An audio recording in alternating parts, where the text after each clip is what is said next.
પૃથ્વીનું દોહન ધીમું કર્યું હતું, જરૂર પૂરતું કર્યું, એટલે એનું નામ પૃથ્વી પડ્યું. આ પૃથુ રાજાને હિસાબે આ નામ પૃથ્વી પડ્યું, અથવા પૃથ્વી ઉપરથી પૃથુ પડ્યું આમ પણ કહી શકાય.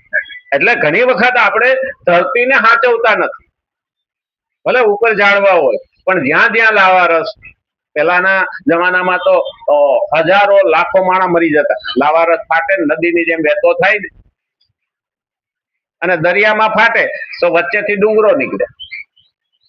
હા, દરિયાની વચ્ચે ડુંગરો થાય, એમાંથી પછી બેટ બને.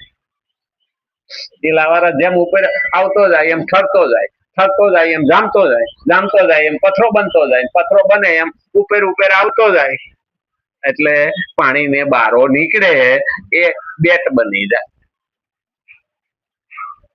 પણ આપણે તો શું છે, અટાણે જીવા છીએ, આમ જીવવાના છીએ, પણ આપણે પણ લાંબુ ન વિચારીએ. આપણું બધું જ શાસ્ત્રમાં લખેલું, પણ આપણને કોઈએ આવું કહેવા માટે સમય કાઢ્યો જ નથી, અને ભણવા આપણે ગયા નથી, અને ભણવામાં આવે છે તો આપણે ધ્યાન આપ્યું નથી. સાહેબ ગળા ફાડી ફાડીને થાકી ગયા. હા, ઓલા માજી જેવું થાય પછી. હા, ભજન ગાતો હતો ને માજી રોવા માંડી છે, આગળ બેઠા તો લાઈ. હા, બોલા ભજન વાળા કીધું માજી કે મેં એવું કોઈ ભજન ગાયું નથી, તમે રોવો છો કેમ? તો ભઈલા એવું નથી. તો હું આવી જ રીતે મારો પાડો રાય થાકી ગાંગરી ગાંગરી મરી. એમ આપણી આગળ ગાંગરે ને એને આપણે જો ધ્યાનમાં ન લઈએ તો પાડા બરોબર જ છે. એટલે કામના એવો વેરી છે જે કશાથી પણ શાંત થતો નથી. આ કામની કદી તૃપ્તિ પણ થતી નથી, કાયમ એની તૃપ્તિ થતી જ નથી. અત્યારે થાય તો સાંજે પાછી ઊભી થાય, આજે અત્યારે ખાધું હોય તો સાંજે પાછી ભૂખ લાગે, એ રીતનું છે. બુજે ન કામ અગીની તુલસી કહું, વિષય ભોગ બહુ દીખી તે જીતે. વિનય પત્રિકામાં તુલસીદાસ લખે છે, બુજે ન કામ, કે કામ બુજતો નથી. કામની જ્વાળા એવી છે કે ક્યારેય ઠંડી પડતી નથી. જેવી રીતે ધન મળતા ધનની કામના વધતી જ જાય છે. હવે ધન મળે ને એટલે આપણને કામના વધતી જાય. લાખ મળ્યા 5 લાખ મળવા જોઈએ, 5 મળ્યા કે 25 લાખ મળવા જોઈએ, પછી તો કરોડની માગણી કરવા મળે.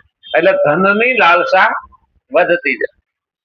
પણ આ એક વસ્તુ કીધું છે કે ધર્મ વધે પછી ધન વધે, ધન વધે પછી માન વધે, અને માન વધે પછી મન વધે.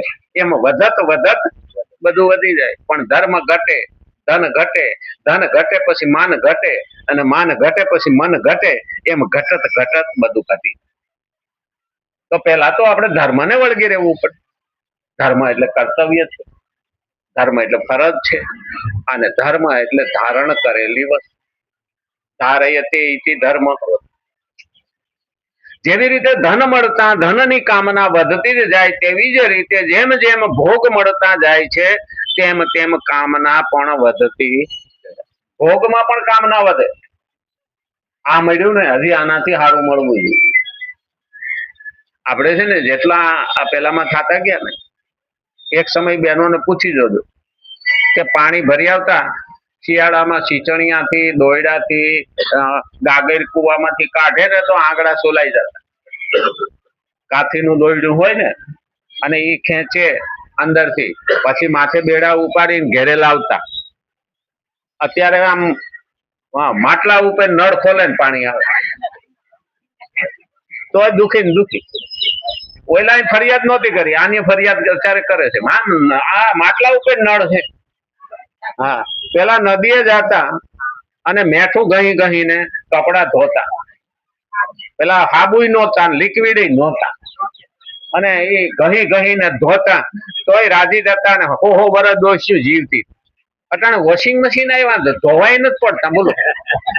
હા, તો હવે એ નથી ધોવા પડતા, ડોક્ટરો ખિસ્સા ધોવે, કારણ કે 35 વર્ષે બીમારીઓ પોગી ગઈ. એટલે ભોગ છે એ વધતો જાય. ટાઈમ થઈ ગયો. હું વાહે જ નહીં. હા ટાઈમ થઈ ગયો. આવતીકાલે જો રામચંદ્ર ભગવાન કી જય. કૃષ્ણ કનૈયા લાલ કી જય. ગજાનંદ ગણપતિ ભગવાન નમઃ. પાર્વતી પતિ હર હર મહાદેવ.